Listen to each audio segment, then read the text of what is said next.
Donc bonjour à toutes et tous, moi je suis Chloé Le Cerbon pour, celles et ceux qui ne me connaissent pas et je suis chef de projet numérique responsable chez Neosoft. Je suis basée à Rennes. Donc aujourd'hui, c'est la journée internationale du droit des droits des femmes et c'est vraiment une occasion de mettre en lumière, les injustices qui perdurent encore, de célébrer les femmes dans tous les domaines et aussi un rappel que, la lutte pour l'égalité des sexes, elle continue. Et donc parce que le numérique responsable, c'est aussi travailler pour une meilleure inclusion dans la tech, je suis ici aujourd'hui donc pour introduire ce talk, et ce, au nom de Neosoft. Donc, je vais vous proposer quelques chiffres pour remettre un petit peu de contexte. Déjà, il faut savoir qu'aujourd'hui en France, on a environ 27% des professionnels du numérique qui sont des femmes. Et le fossé, il se creuse encore plus lorsqu'on parle des profils techniques. Un peu d'histoire, dans les années 80, on retrouvait plus de 40% de femmes diplômées ingénieurs informatiques, alors qu'aujourd'hui, elles ne sont plus que 15%, pardon. Autre chiffre aussi important, 74 des femmes déclarent n'avoir jamais envisagé un métier dans le domaine technique ou scientifique, alors qu'on est plutôt à 41 pour les hommes. Donc c'est un chiffre, assez conséquent. Et enfin, 76 c'est la part des lycéens, lycéennes qui considèrent que l'informatique est un métier masculin. Et donc si on est là aujourd'hui, c'est que, évidemment, tous ces chiffres, ne nous conviennent pas. Il y en avait plein d'autres, des chiffres, assez important. Là, voilà, j'en ai pris 3, mais c'est vraiment pour montrer qu'il est temps de briser les stéréotypes, et les biais aussi du type, «C'est bien connu, les femmes, elles n'aiment pas l'informatique» et vraiment de continuer ce travail de déconstruction et ce, donc pour faire pencher la balance aussi du bon côté et d'atteindre une parité dans le domaine de la tech. Et en plus de ça, il faut le dire, la diversité, elle rend quand même le monde beaucoup plus intéressant, plus riche et beaucoup plus innovant. Et c'est pour ça que chez Neosoft, on souhaite vraiment continuer à travailler, à une tech plus inclusive et encourager les filles et les femmes à s'orienter vers le numérique et les métiers d'avenir. Comment? Donc par exemple chez Neo, nous on propose aux collaborateurs et collaboratrices de participer et de soutenir des associations qui œuvrent pour une meilleure inclusion. Pour vous donner un exemple, l'été dernier, il y a 3 consultantes et consultants de l'agence de Nantes qui ont participé à l'opération Jump Tech, qui a eu lieu à Nantes. Ouais, donc c'est un programme d'initiation à l'informatique et au numérique qui accompagne des jeunes filles. Chez Neosoft, on crée aussi des environnements de travail accueillants où les femmes se sentent bien, qui ont de la flexibilité aussi dans leurs horaires de travail et bien sûr, on encourage les perspectives d'évolution pour celles qui le souhaitent.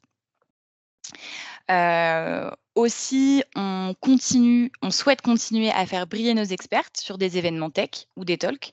Par exemple, en novembre dernier, à Rennes, on a participé avec Adriana à Women the Tech. Je ne sais pas si ça vous parle, mais en tout cas, c'était une journée de conférences techniques techniques et aussi d'ateliers qui était animée par des speakers uniquement. Et vraiment, l'objectif derrière ça, c'est que les femmes, elles puissent s'identifier à de nouveaux rôles féminins, comme aujourd'hui avec Adriana, qui va animer ce talk technique sur l'excellence architecturale. Donc Adriana, je te laisse prendre le relais, c'est à toi. Merci beaucoup, Chloé. Merci pour ces super introductions. Les chiffres parlent d'elles-mêmes. Merci pour l'étude. Elles ne sont pas glorieuses, mais on est là pour changer ça.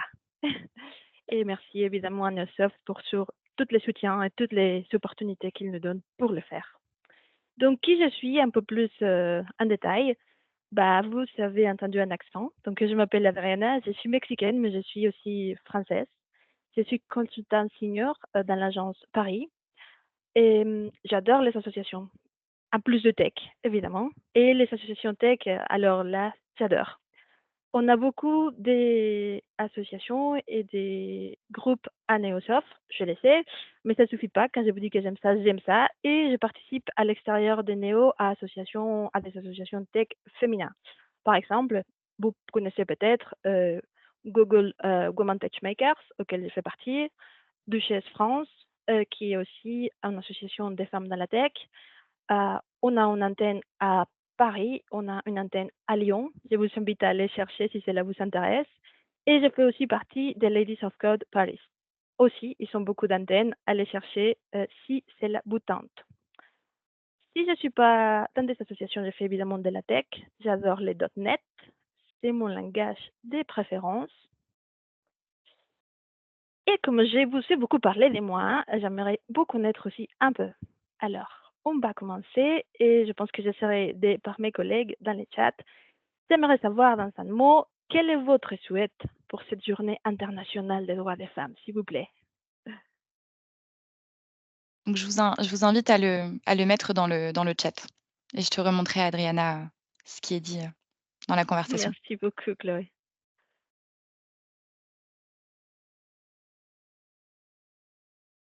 On a Louis qui dit: Enfin. «Enfin». Ah, oh, c'est gentil. Je pense qu'ils sont un peu endormis, hein. Tu sens pas qu'ils sont sur l'écoute de la digestion? Ça arrive, ça arrive.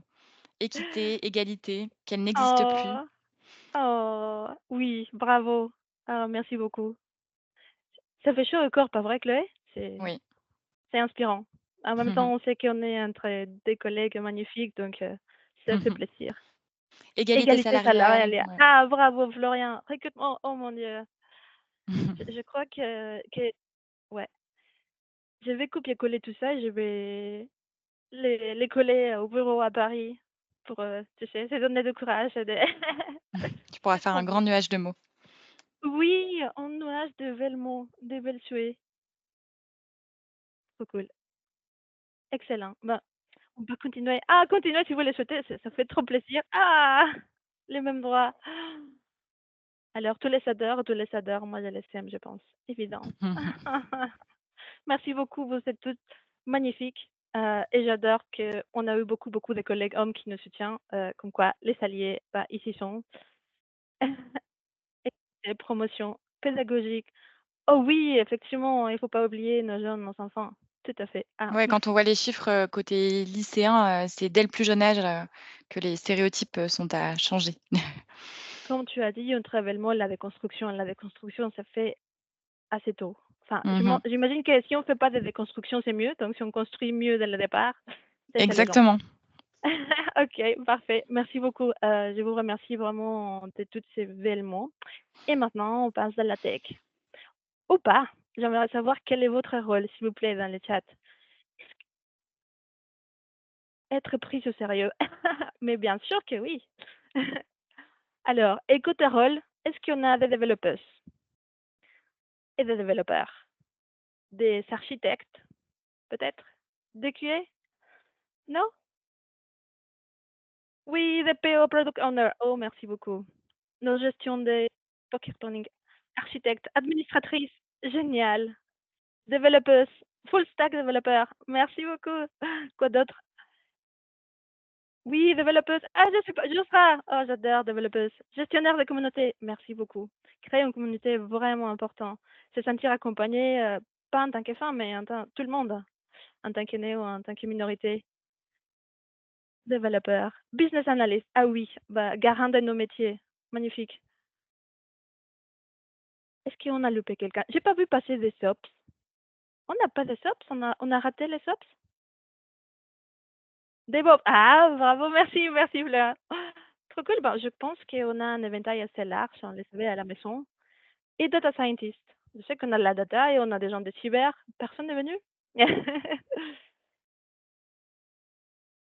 Ah, ouh, Patrice, merci beaucoup, Patrice. Génial. En plus, je me rends compte qu'on a beaucoup de profils expérimentés, c'est magnifique. Merci, merci à tous.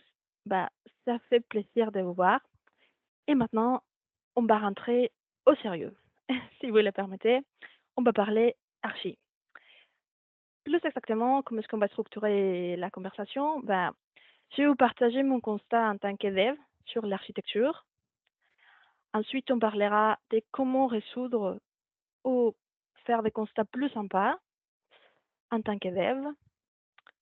Puisqu'on est dev et on est tech et on aime appliquer, on appliquera nos suggestions dans un cas concret. J'ai choisi l'architecture Onion en tant que cas concret et on fera une démonstration avec du code. Ensuite, pour en finir, les conclusions qu'on tentera de faire ensemble aussi. À nouveau, êtes-vous prêts? On commence. Excusez-moi, j'ai oublié un petit quelque chose. Vous allez avoir cette QR code. Vous pouvez les scanner maintenant ou aussi plus tard. Sinon, on peut les copier-coller aussi dans le chat. Vous allez retrouver ici l'ensemble des matériels que j'ai utilisés pour préparer cette presse et vous trouverez aussi les codes. Donc, si vous voulez prendre des notes, c'est OK. Mais si vous voulez profiter de votre repas ou votre sandwich et simplement écouter, vous pouvez ne pas prendre des notes. Soyez tranquille. Tout d'abord, les constats. Bon, j'ai un peu d'expérience dans les développements. J'aime ça. Donc, après avoir passé dans un petit nombre d'émissions, on va dire, je me suis rendu compte qu'il y avait des choses qui se répètent. Ben, on est consultant, on le sait. On arrive en mission, il y a beaucoup de choses à faire. La première, c'est se familiariser avec l'équipe, les projets, comprendre, s'adapter. Cette courbe d'apprentissage, elle est importante. Euh, et lorsqu'on parle de l'architecture, bah, l'effort cognitif que cela représente peut être assez fort. On monte en compétence à chaque mission, on apprend ce qui est nécessaire pour apporter de la valeur côté client, c'est-à-dire on apprend son métier, son business, certes, mais on apprend aussi à s'approprier l'architecture. Qu'est-ce que j'entends pour architecture? Ben, les règles, les patterns, la façon dans laquelle le code a été organisé pour bien aboutir à remplir les besoins de notre client. Ceci n'est pas simple, on l'a dit, c'est c'est une grande courbe d'apprentissage qu'on relève avec succès à chaque fois en tant que consultant. Mais parfois, on se dit qu'on pourrait faire mieux, surtout lorsqu'il s'agit d'apprendre l'architecture, de la respecter et de la conserver tout au long de la vie du projet. Lorsqu'on avance dans un projet, nous nous rendons compte que bah, les rythmes s'accélèrent, il y a de nouveaux qui arrivent, c'est très bien, les projets grandissent, et devinez quoi? Bah, on se lâche un peu sur l'architecture. Ce qui était très bien organisé au départ ne l'est plus, et ce qui était très bien nommé au départ ne l'est plus, et on a l'impression de voir l'architecture un peu partir à l'éclat. Est-ce que vous avez fait ces mêmes constats que moi? Oui, non? Répondez dans le chat si vous le souhaitez. Oui, oui. Oh, tous les jours. Oh non, c'est vrai? Ah, c'est un peu dur. Ah, c'est vrai, il faut qu'on parle, là. Il faut vraiment qu'on discute. On doit se faire un talk ensemble. Je digresse. Bah, merci beaucoup pour vos réponses. Euh, oui, effectivement, j'ai parlé un peu aussi avec Patrice et dans enfin, notre practice. euh, et on s'est dit que malheureusement, c'est un constat très réel. Qu'est-ce qu'on peut faire? On le sait, on est consultant, on peut se plaindre, mais c'est pas la bonne chose à faire. On peut se plaindre, mais après, il faut proposer des solutions. Quelles solutions? Comment on fait pour respecter notre architecture? Bah, les premières choses, parmi les choses que j'ai rencontrées en mission, il y en a, par exemple, les plus sympas, les plus simples, aller demander aux collègues. Est-ce qu'il te semble que j'ai bien organisé mon code? Est-ce qu'il te semble nos PR? Est-ce que c'est bien nommé? Est-ce que tu es d'accord qu'on continue à bien organiser ça? Oui, non, à condition d'en avoir des collègues qui connaissent eux aussi l'architecture.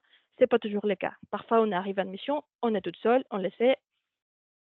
C'est c'est pas toujours une solution envisageable. Deuxième solution, allez voir les DAT. Vous avez déjà lu des DAT, des documents d'architecture technique? Non?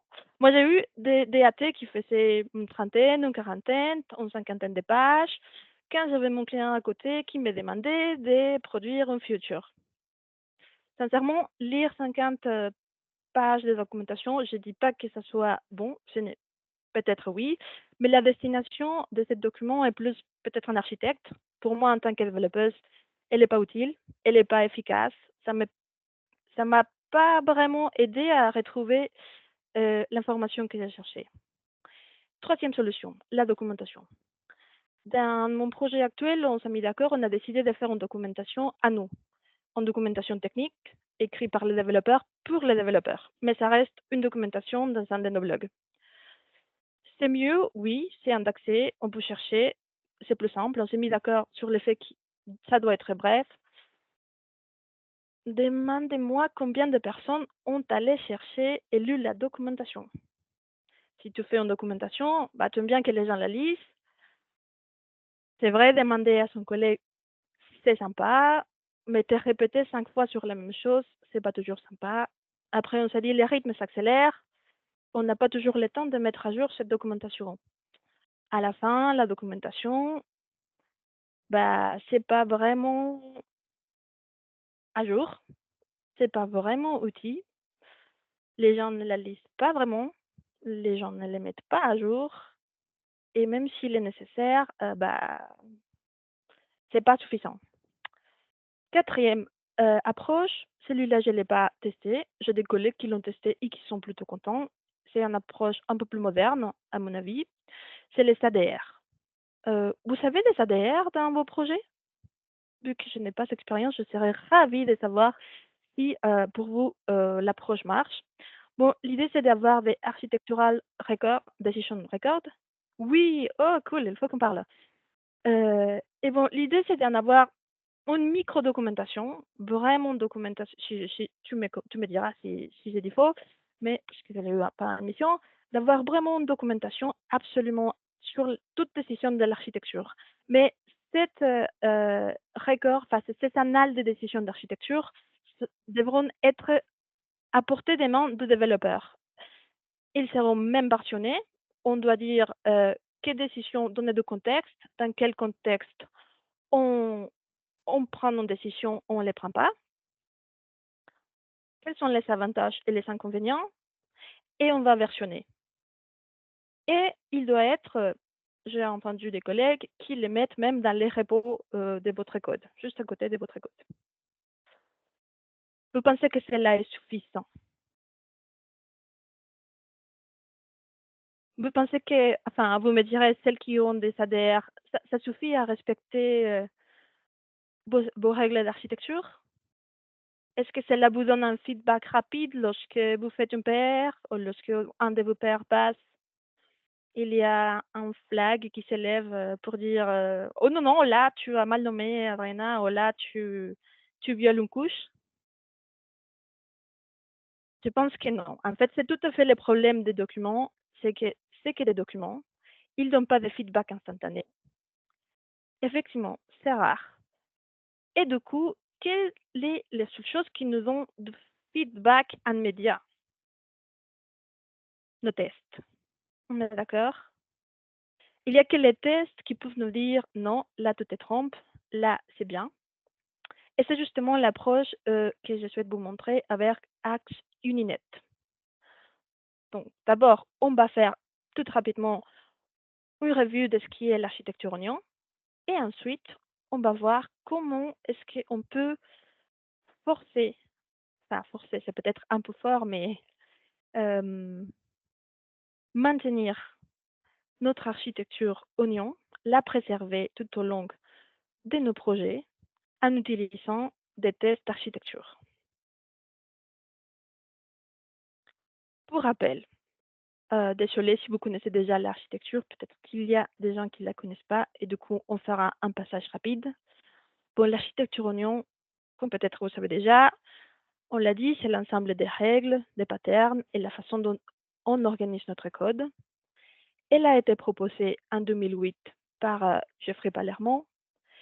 J'ai adoré les articles qu'il a proposés. En fait, il est sorti 3. Je viens de voir qu'il est sorti maintenant un quatrième. On dirait que l'architecture euh, reprend intérêt et je comprends pourquoi.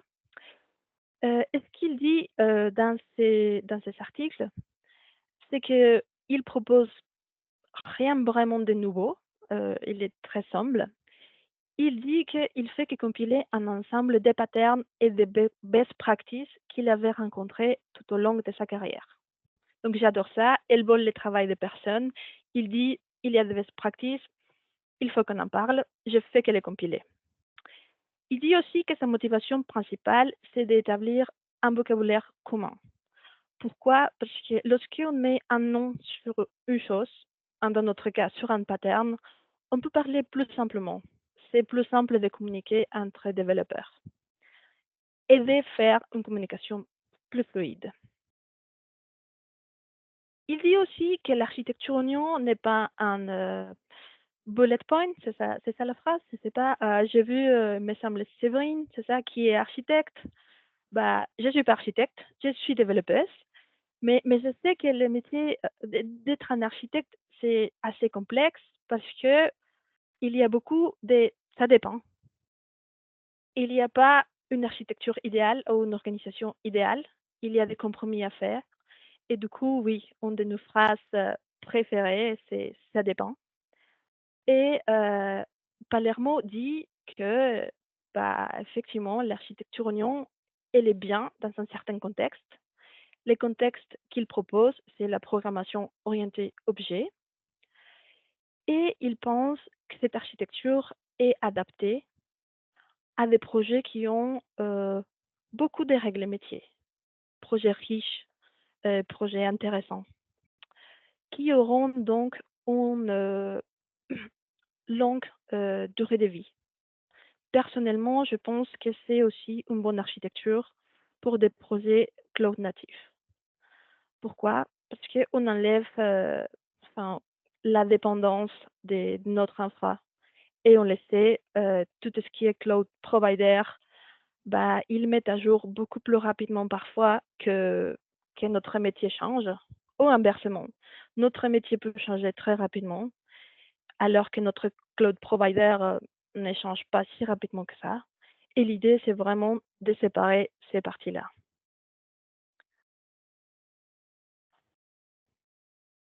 À fond, les fondamentaux. Quand on dit architecture oignon, on veut dire quoi?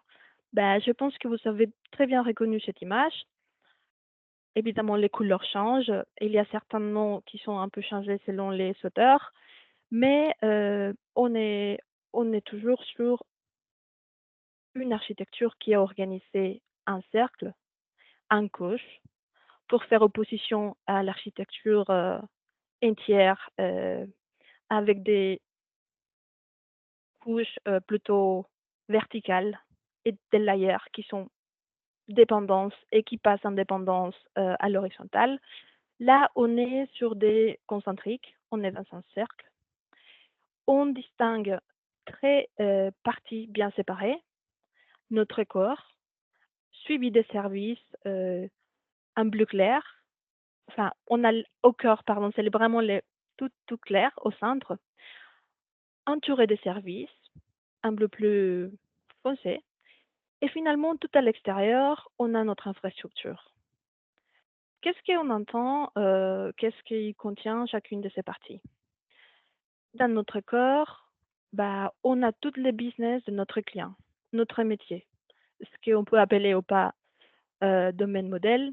On va pas rentrer dans la discussion de DDD et d'autres complexités. On va dire simplement que tous les métiers de notre client doivent être contenus et isolés dans notre corps. Ensuite, on a nos services. Nos services vont implémenter euh, tout ce qui est nécessaire pour que notre utilisateur interagisse avec l'infrastructure. L'infrastructure va être à l'extérieur et quand je dis infrastructure, bah, là, vous pouvez comprendre, on doit comprendre tout ce qui est notre technique, tout ce qui n'est pas métier si vous voulez aussi faire plus simple. Des best practices qui s'appliquent dans notre architecture, ben, évidemment, on retrouve les single responsibility.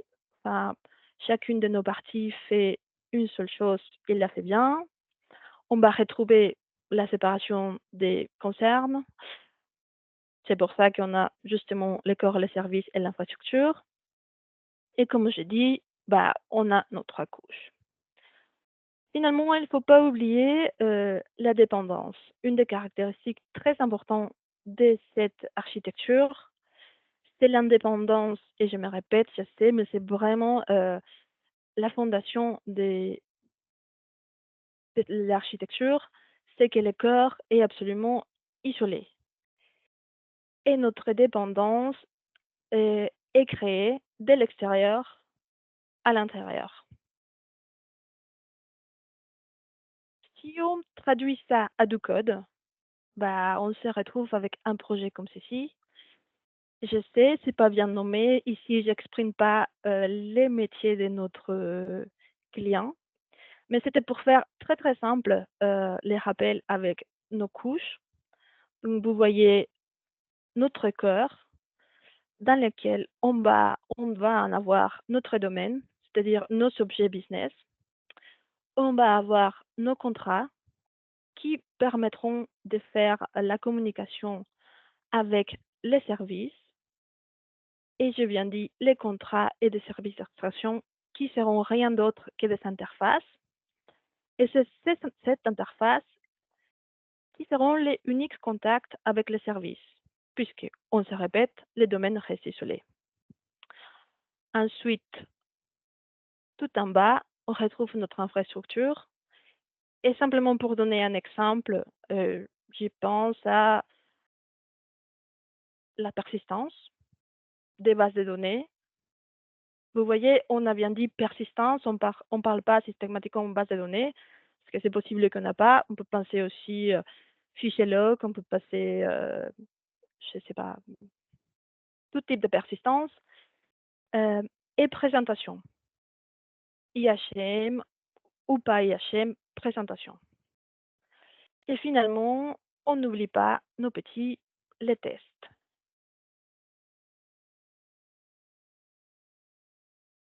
Notre démonstration. Bon, avant de vous introduire à la démo, je vais vous parler rapidement des Arch UnitNet.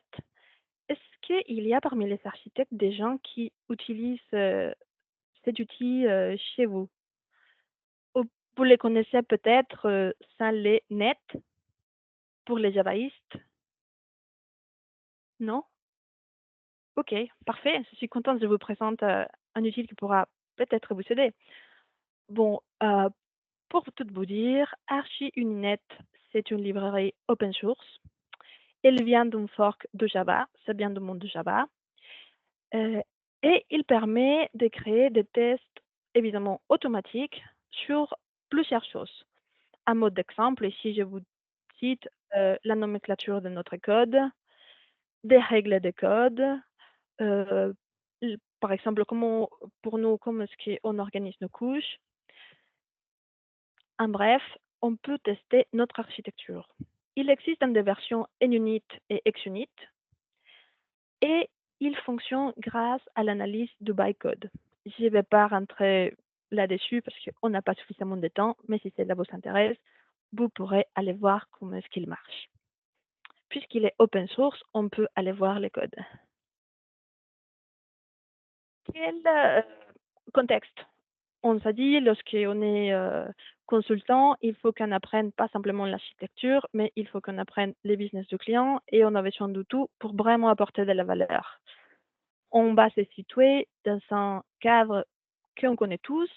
Alors, on s'imagine que on arrive dans un projet et on va développer une application pour je sais pas, commander du repas. Pensez à votre vraiment très simple, hein, mais simplement ce que je souhaite faire, c'est de vous faciliter la projection métier. Là, vous en avez votre métier, vous savez travailler sur une application des commandes de repas, Deliveroo, Uber Eats, je ne sais pas, celle que vous préférez. Et maintenant, on va aller voir à quoi ça rassemblerait notre code. Donc, vous reconnaissez ici notre arborescence. Euh, je ne vous présente pas, enfin, on a bien vu nos contrats, euh, oui, pardon, on a bien vu qu'on a dans notre corps nos objets métiers. Par exemple, qu'est-ce qu'on pourrait trouver en tant qu'objet métier dans notre définition, enfin, dans notre cas d'utilisation des libéraux? Bah, on peut trouver des clients, on peut trouver des commandes, on peut trouver des factures, on peut trouver des plats et des restaurants. On s'est dit que notre cœur est isolé, Donc, on en a toutes nos abstractions services. Ensuite, nos services à elles-mêmes seront implémentés dans notre couche. Quel type de service on peut en avoir? Bah, un service commande, par exemple, puisqu'on va réaliser des commandes. Un service de facturation, un service de login, d'enregistrement, un service qui va peut-être gérer les autres services. Vous voyez? On s'est dit qu'on a besoin de la persistance, puisqu'on souhaite garder une trace de nos commandes pour facturer.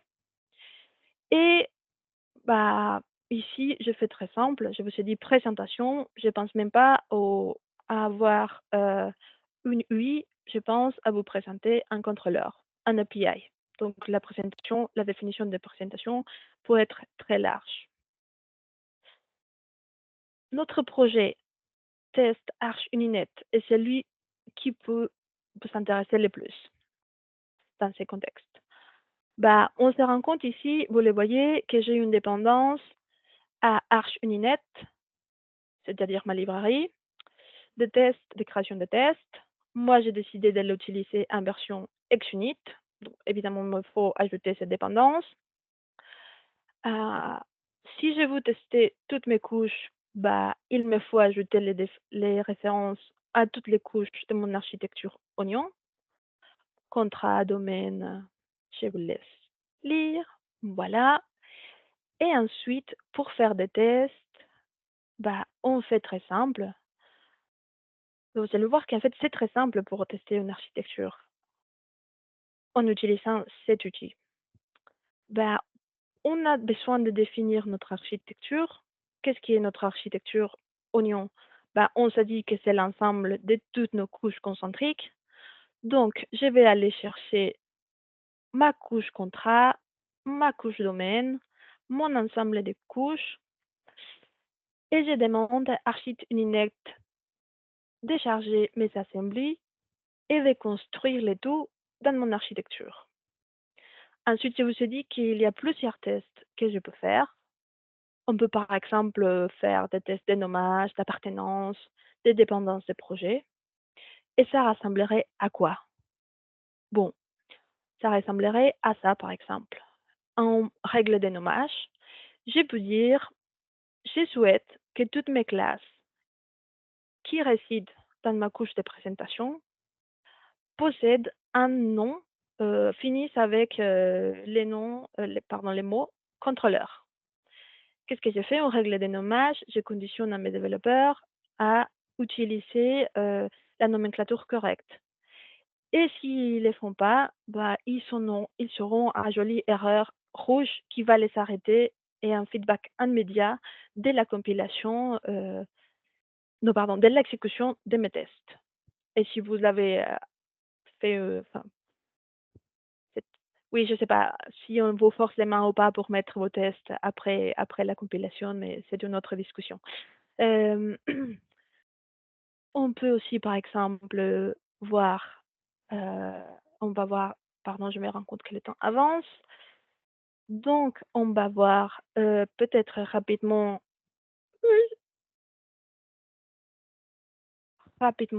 une règle très importante pour Oignon qui serait, pourquoi pas, la dépendance de nos projets. On peut se dire aussi que dans ma couche des services, ma couche d'abstraction doit être contenue dans un type particulier. Euh, Pardon, je me rends compte que le temps avance et du coup, je pense que je vais devoir basculer aux conclusions. Mais je vous rassure, vous savez les repos dans les QR codes. Vous pouvez exécuter et vous verrez que c'est la fonction pour ne pas voler votre midi et vous livrer. Je souhaitais vous dire que l'architecture, on le sait, elle est assez difficile à maintenir tout au long de ton projet. J'ai beaucoup apprécié de travailler avec l'architecture Oignon. C'est l'architecture dans laquelle je travaille actuellement dans mon équipe. et on l'apprécie parce que, on trouve que c'est le bon compromis entre architecture complexe et séparation de infrastructure et business et on a la possibilité d'en ajouter des tests, facilement, l'architecture le permet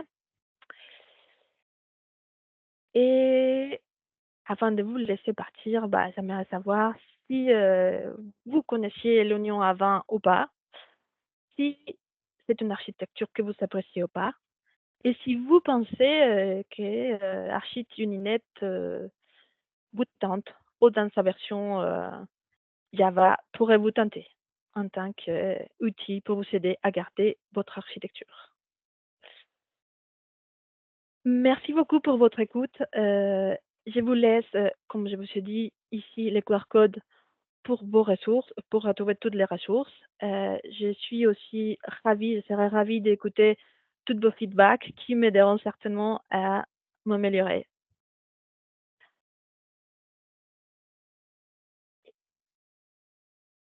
Je te passe la main, Chloé, peut-être? Tu veux nous partager encore quelque chose? Ah, pardon, je vous laisse peut-être oui, c'est mieux de vous laisser les QR codes. Est-ce que certains ont des questions peut-être? Il te reste 5 minutes, tu pourrais répondre à quelques questions.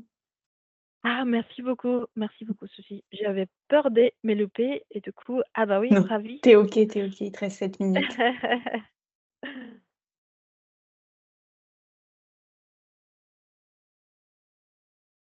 Alors, je vais tenter d'aller dans les chats. J'ai Est-ce l'impression que qu'il y a pas de questions. Tout le monde te remercie pour ta présentation. oh, bah, c'est trop gentil, merci beaucoup et merci de l'écoute. Merci de fêter avec nous, cette, journée spéciale pour tous, je pense.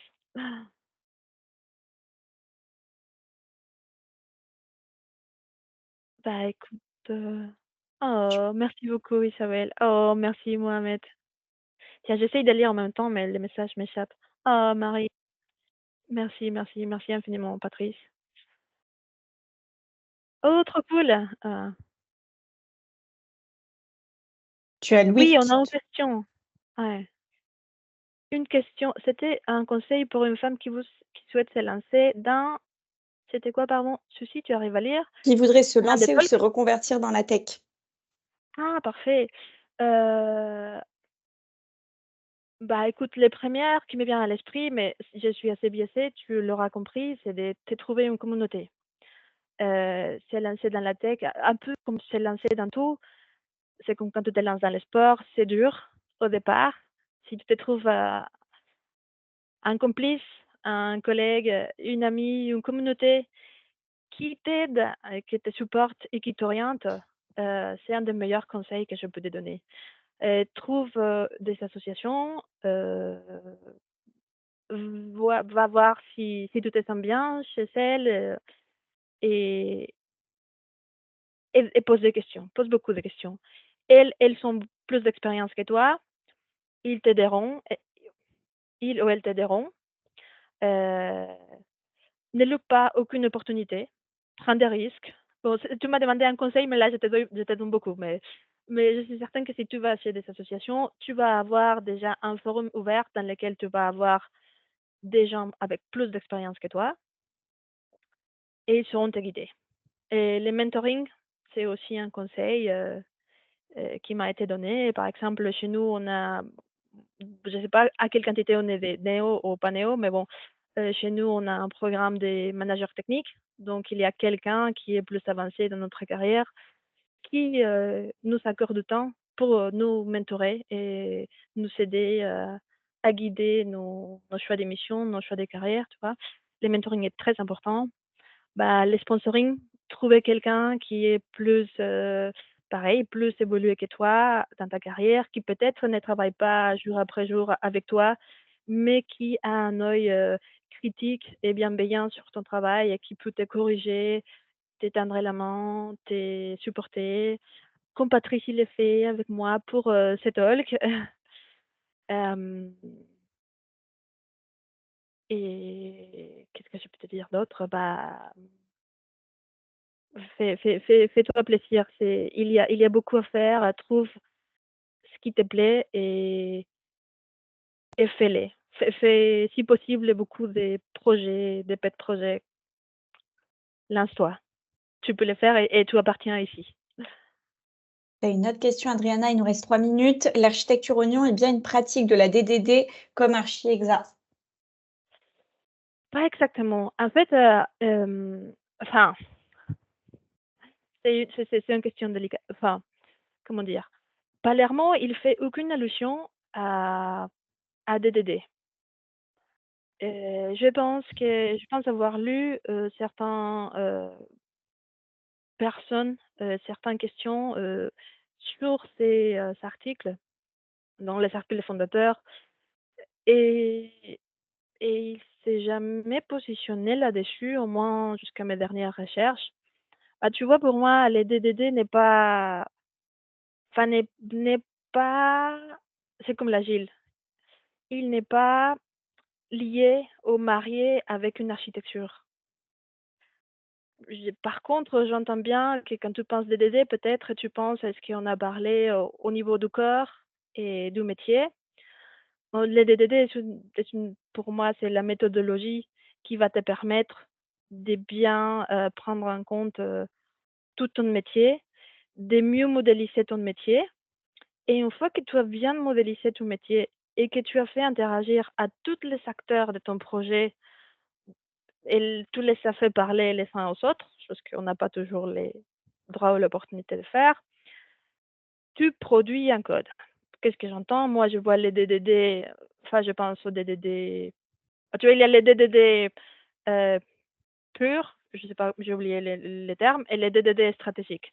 Donc, dans les DDD stratégiques, on parle du code, et dans les DDD abstraits, DDD, je sais pas, conceptuels, qui m'intéressent pas nécessairement, bah, tu vois la séparation entre DDD modélisation, qui pour moi concerne un peu plus les décideurs, euh, les métiers, les architectes, et les développeurs sont là des DDD plus stratégiques. Donc, évidemment, dans DDD, on se dit qu'on doit se parler les uns aux autres, donc tout le monde participe à la conception et l'organisation de ça. Et si tu vois, il n'y a pas, pour moi, vraiment de mariage entre DDD et une architecture particulière. Si ta question est plus si les DDD et l'oignon peuvent bien vivre, mon opinion est que oui. D'ailleurs, je les conseillerais plus DDD et oignon que DDD et hexagonal. Mais moi, j'ai un problème. J'ai une opinion assez marquée sur l'hexagonal. Moi, je l'aime pas. Je trouve que c'est une architecture trop, trop, trop compliquée à apprendre. Et, et sincèrement, je vous venderai beaucoup de fois avant d'aller à EXA, parce que j'ai l'impression que beaucoup de gens adoptent EXA simplement par un effet de mode et pas parce qu'ils ont besoin vraiment d'une architecture si complexe. Après, il y a des architectes ici, il faut qu'on discute, il faut que vous donniez votre opinion des archis. J'ai déjà vu des devs partir dans de l'EXA parce que c'est à la mode. Et pour moi, si tu présentes EXA à un profil junior, il va souffrir, galérer, et c'est d'une complexité injustifiée. Et il est 12h15. Je pense que tu pourras répondre aux questions peut-être si quelqu'un peut t'en envoyer par message. Avec plaisir. Oui, Voilà. oui, oui. N'hésitez pas. Et on peut souhaiter une bonne journée à tout le monde, je pense, et un bon appétit. Merci beaucoup. Bon appétit. Bonne journée à tous. Merci Merci Adriana. beaucoup. Bonne journée, bon appétit.